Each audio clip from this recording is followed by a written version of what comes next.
अब हम आपको एक नया और सबसे बड़ा सर्वे दिखाएंगे जो बिल्कुल अलग प्रकार का सर्वे है और ये भारत के लोगों के व्यवहार और उनके चरित्र के बारे में आपको बताएगा।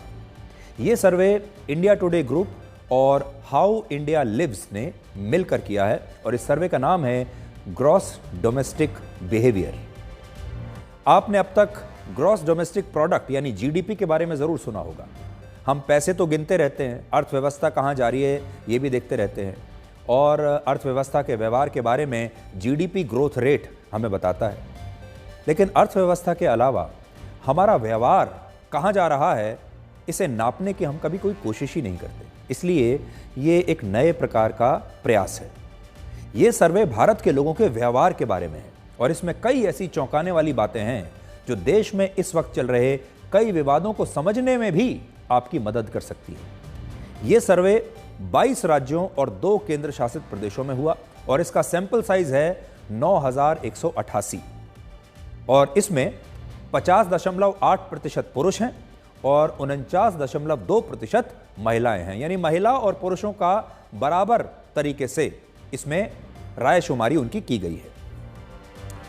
आज जब भारत में अलग अलग इलाकों को धर्म के आधार पर बांटा जा रहा है, देश में कथित रूप से हिंदू और मुसलमानों के अलग इलाके बन गए हैं, तब इस सर्वे में लोगों का एक नया पक्ष देखने को मिला है। हमारे देश के 70% लोग ये मानते हैं कि अगर दूसरे धर्म के लोग उनके इलाके और गांव में रहने के लिए आते हैं तो उन्हें इससे कोई आपत्ति नहीं है, जबकि 28% लोग ही ऐसे हैं जो इसका विरोध करते हैं। विरोध करने वाले राज्यों में उत्तराखंड, मध्य प्रदेश और हिमाचल प्रदेश सबसे ऊपर है, जहां हिंदुओं की आबादी 80% से ज्यादा है और इनमें उत्तराखंड में सबसे ज्यादा 72% लोग कहते हैं कि वो अपने गांव और इलाकों में दूसरे धर्म के लोगों के साथ रहने में असहज महसूस करते हैं, जबकि पश्चिम बंगाल के 91% लोगों को इससे कोई आपत्ति नहीं है। 37% लोग 2 अलग अलग धर्मों के लोगों के बीच होने वाली शादियों को भी सही मानते हैं, जबकि 61% लोग इसका विरोध करते हैं। आपने यहां देखा होगा जिन इलाकों में और जिन राज्यों में हाल ही के दिनों में डेमोग्राफी बदली है, हाल ही के दिनों में किसी दूसरे धर्म के लोगों की संख्या जरूरत से ज्यादा बढ़ गई है, उन इलाकों के लोग अब ये कह रहे हैं कि उन्हें दूसरे धर्म के लोगों के साथ रहने में असहजता महसूस होती है। और आप देखिए उत्तराखंड में भी बिल्कुल यही बात है, वहां पर भी तेजी से दूसरे धर्म के लोगों की संख्या बढ़ी है हाल के दिनों में। हिमाचल प्रदेश में भी अगर आप देखेंगे तो वहां पर भी यही है और यही कारण है कि वहां इस तरह के बहुत विवाद हुए हैं और इसलिए बड़ी संख्या में लोग ये कह रहे हैं कि वो नहीं चाहते कि दूसरे धर्मों के लोग उनके गांव, शहर या मोहल्ले में आकर बसें। केरल में सबसे ज्यादा 94% लोगों को इंटर रिलीजन यानी अंतर धार्मिक शादियों से कोई आपत्ति नहीं है, जबकि कर्नाटक, उत्तर प्रदेश और उत्तराखंड में लोग इसे अपनी परंपरा और अपने धर्म के खिलाफ मानते हैं। इसी तरह 43% लोग अलग अलग जातियों के लोगों के बीच शादियों को सही मानते हैं, लेकिन 56% लोग इंटरकास्ट मैरिज का विरोध करते हैं। सबसे ज्यादा उत्तर प्रदेश में 84% लोग अंतरजातीय शादियों के खिलाफ हैं और यही कारण है कि उत्तर प्रदेश में जातियों की सबसे ज्यादा राजनीति होती है। इन आंकड़ों से यह भी पता चलता है कि हमारे देश में अब भी ज्यादातर लोग दूसरे धर्म और दूसरी जाति में शादियों को सही नहीं मानते हैं। यही है असली भारत। 55% लोग मानते हैं कि स्थानीय लोगों को अपने इलाके में किसी भी खाने पर पाबंदी लगाने की इजाजत नहीं होनी चाहिए और खास तौर पर अगर उनके इलाके में मीट या बीफ बिकता है तो वो इसका विरोध करते हैं। उत्तराखंड में सबसे ज्यादा 75% लोग मानते हैं कि उनके इलाके में मीट और नॉन वेज खाना इसकी बिक्री पर पाबंदी होनी चाहिए। 37% लोग मानते हैं कि उनके घर के आसपास कुछ ऐसे इलाके हैं जहां से गुजरने में वो असुरक्षित महसूस करते हैं, लेकिन 56% लोग ऐसे भी हैं जो ऐसा नहीं मानते। सबसे ज्यादा उत्तर प्रदेश में लगभग 30% लोग ऐसे हैं जिन्हें अपने आसपास के कुछ इलाकों से गुजरने में डर लगता है। इसी तरह 42% लोग मानते हैं कि उनके इलाकों में अक्सर महिलाओं के साथ छेड़छाड़ की घटनाएं होती हैं, जबकि 56% लोग ऐसे हैं जो ये कहते हैं कि छेड़छाड़ की घटनाएं उनके आसपास के इलाकों में महिलाओं के साथ नहीं होती है। कर्नाटक में सबसे ज्यादा 79% लोग मानते हैं कि उनके इलाकों में महिलाओं के साथ छेड़छाड़ होती है।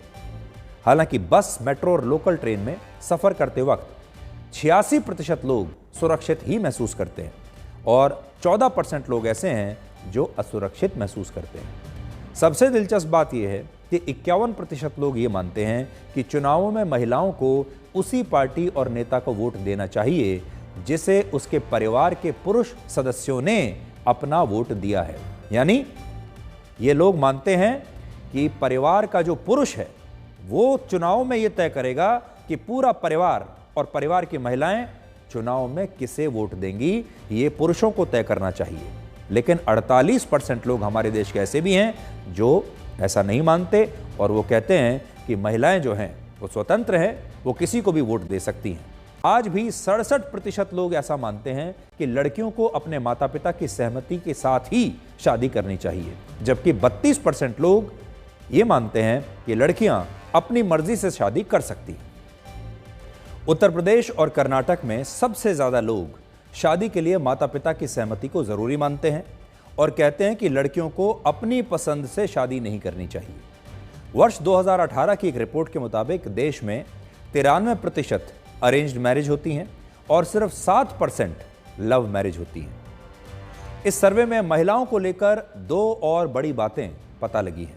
पहला, सबसे ज्यादा 69% लोग मानते हैं कि घरेलू मामलों में उसी फैसले पर अमल होना चाहिए जो पुरुष लेते हैं, और इनमें उत्तर प्रदेश, तेलंगाना और हरियाणा के लोग घरेलू मामलों में महिलाओं की सहमति को जरूरी नहीं मानते।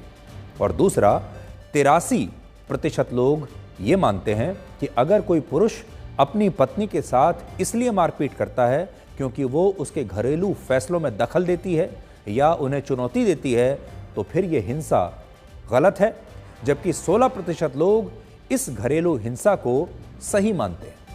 हालांकि 93% लोग मानते हैं कि लड़कियों को भी लड़कों के बराबर ही पढ़ाना चाहिए। अब आप ये भी देखिए कि लोग देश में शराबबंदी के बारे में क्या सोचते हैं, क्योंकि शराबबंदी अक्सर इस पर बहुत राजनीति भी होती है। हमारे देश में कुछ राज्य सरकारों ने शराबबंदी लागू भी की हुई है। ये सही है या गलत? हमारे देश में 82% लोग ऐसे हैं जो देश में शराब की बिक्री पर पूर्ण प्रतिबंध का समर्थन करते हैं। वो चाहते हैं कि शराब की बिक्री बंद हो जानी चाहिए, जबकि 16% लोग ऐसे हैं जो चाहते हैं कि शराब पर कोई प्रतिबंध ना लगे और शराब को बिकना चाहिए हर जगह बिना किसी प्रतिबंध के। हालांकि यहाँ एक विरोधाभास ये है कि अब ज़्यादातर लोग शराबबंदी के समर्थन में हैं, तब ऐसे में भी हमारे ही देश में हर साल लोग 5 लाख करोड़ रुपए की शराब पी जाते हैं। तो अब आप सोचिए, कई बार विरोधाभास भी देखने को मिलता है। जब सर्वे करने के लिए जाओ, किसी से सवाल पूछो, तो बहुत सारे लोग ये भी कहते हैं कि वो चाहते हैं कि शराब पर प्रतिबंध लग जाए, लेकिन खुद शराब पीना भी चाहते हैं, लेकिन कहते नहीं हैं। शायद 84% लोग तंबाकू पर भी पूर्ण प्रतिबंध लगाना चाहते हैं, लेकिन इसी देश में हर साल हमारे ही देश के लोग 1,10,000 करोड़ रुपए का तंबाकू चबा जाते हैं। इससे यह पता चलता है कि भारत के लोग क्या सोचते हैं और क्या करते हैं, इसमें भी जमीन आसमान का अंतर है। और इस बात को आप कुछ और आंकड़ों से आज समझ पाएंगे। जैसे 85% लोग सरकारी बस और ट्रेनों में बिना टिकट के सफर को गलत मानते हैं। वो कहते हैं कि टिकट लेकर ही सफर करना चाहिए। ट्रेन और बस में जो लोग बिना टिकट चलते हैं वो गलत काम करते हैं। जबकि 14% लोग ये कहते हैं कि बिना टिकट ट्रेन और बस में सफर करने में कुछ भी गलत नहीं है। 10% लोग बिजली का बिल कम करने के लिए बिजली के मीटर से छेड़छाड़ करने को और बिजली चोरी को सही मानते हैं, जबकि 87% लोग कहते हैं कि अगर आप बिजली की चोरी कर रहे हैं तो ये बेईमानी है, ऐसा नहीं करना चाहिए। 61% लोग अपना काम कराने के लिए रिश्वत देने को सही मानते हैं, जबकि सिर्फ 38% लोग कहते हैं कि रिश्वत नहीं देनी चाहिए क्योंकि इससे रिश्वतखोरी बढ़ती है। यह आंकड़ा आपको यह बताता है कि भारत के लोग जब कहीं भी फंसते हैं तब वो अपना काम रिश्वत देकर कराने की पूरी कोशिश करते हैं। और असल में यह भी वैसा ही है। कितने बड़ी संख्या में लोग ऐसे हैं जो बिना टिकट बस में सफ़र करना चाहते हैं, ट्रेन में सफ़र करना चाहते हैं, अपना बिजली का बिल बचाने के लिए बिजली चोरी करते हैं, लेकिन जब उनसे सवाल पूछा जाता है कि क्या ये सही है, तो वो हमेशा सवाल के जवाब में, सर्वे में जब वो शामिल होते हैं तो यही कहते हैं कि बिजली की चोरी करना बुरी बात है। 52% लोग मानते हैं कि वो टैक्स बचाने के लिए कैश में प्रॉपर्टी को बेचना और खरीदना गलत नहीं मानते, जबकि 42% लोग इसे देश के साथ की गई बेईमानी मानते हैं और ऐसा करने के खिलाफ है। आपने देखा होगा हमारे देश में आज भी लोग जब प्रॉपर्टी खरीदते हैं तो उसमें कुछ नंबर 2 का लेन देन जरूर होता है और सब लोगों ने इसे स्वीकार कर लिया है। 49% लोग कहते हैं कि वो जिस इलाके में रहते हैं वहां ट्रैफिक नियमों का कोई पालन नहीं होता, जबकि 47% लोग कहते हैं कि नहीं, हमारे इलाके में तो पालन होता है। 76% लोग मानते हैं कि उन्होंने डिजिटल और यूपीआई पेमेंट के कारण अब कैश रखना बंद कर दिया है। ये भी देखिए कितनी बड़ी बात है। इससे आपको यह पता चलेगा कि यूपीआई और जो डिजिटल क्रांति हमारे देश में आ रही है उसने कैसे लोगों के व्यवहार को बदल दिया है और अब हमारे देश के ज़्यादातर लोग अपनी जेब में कैश नहीं रखते। 60% लोग अपनी गली, मोहल्ले और इलाकों में आवारा कुत्तों की मौजूदगी से बहुत परेशान हैं और वो चाहते हैं कि इन आवारा कुत्तों को यानी स्ट्रीट डॉग्स को यहाँ से हटा दिया जाए। ये एक नई चीज़ पता चली है और आप देखिए कि इस तरह के मुद्दों पर हमारे देश में कभी कोई सर्वे होता ही नहीं है।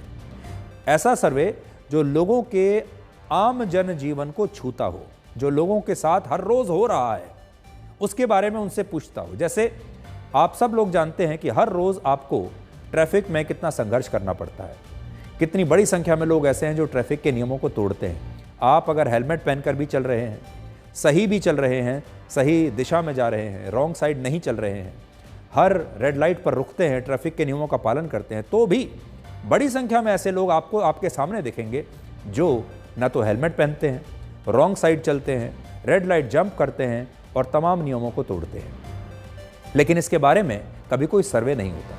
इसी प्रकार से इसमें एक और बहुत बड़ी समस्या पता चली कि हमारे देश के लोग अपने मोहल्ले में और घर के आसपास आवारा कुत्तों से बहुत परेशान हैं और वो चाहते हैं कि इन आवारा कुत्तों का कोई ना कोई इलाज किया जाए, इन्हें कहीं और शिफ्ट कर दिया जाए।